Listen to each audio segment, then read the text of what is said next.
नमस्कार, मैं हूँ शालिनी और आप देख रहे हैं बीबीएन भव्य भारत न्यूज। चलिए शुरू करते हैं आज की मुख्य खबरें।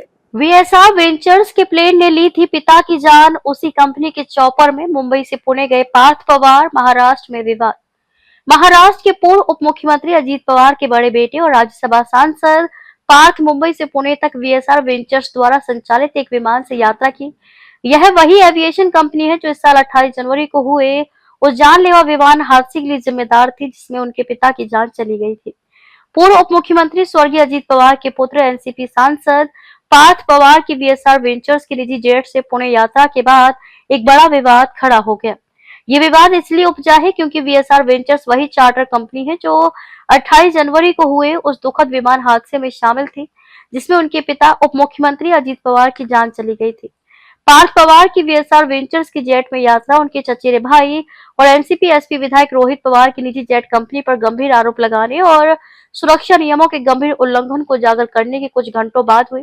हालांकि पार्थ पवार ने स्पष्टीकरण जारी करते हुए कहा कि ये केवल प्रशासनिक स्तर की गलती थी और उन्होंने इसे गंभीरता से लिया है।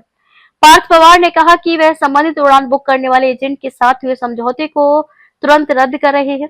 उन्होंने कहा कि उनके कर्मचारियों और सहकर्मियों को स्पष्ट निर्देश दिए गए हैं कि वे अधिक सतर्क रहें ताकि भविष्य में ऐसी गलतियां न हो। वीएसआर एविएशन के प्रति उनका पहले वाला रुख आज भी वही है और उनका कड़ा विरोध है और यह जारी रहेगा। उन्होंने कहा कि इस पर जो विवाद खड़ा किया जा रहा है वह पूरी तरह निराधार, भ्रामक और दुर्भाग्यपूर्ण है और वास्तविक स्थिति को समझे बिना इसे राजनीतिक रंग देना उचित नहीं है। इससे पहले रोहित पवार ने वीएसआर वेंचर्स पर निशाना साधते हुए कहा था कि दुर्घटना वाले दिन बारामती हवाई अड्डे पर दृश्यता कथित तौर पर आवश्यक 3 किलोमीटर से कम थी। मुख्य पायलट कैप्टन सुमित कपूर की चेतावनियों के बावजूद आरोप है कि कंपनी के मालिक ने चालक दल पर उड़ान भरने के लिए दबाव डाला। उन्होंने आगे कहा कि 25 अप्रैल 2026 को वीएसआर लेयर जेट से जुड़ी एक और घटना हुई थी। दुबई जा रही वीटी वीआरआर विमान फ्लैप में खराबी के कारण उड़ान भरने में विफल रही। इससे खस्ता हाल और खतरनाक विमानों के संचालन का पुराना पैटर्न और पुष्ट होता है।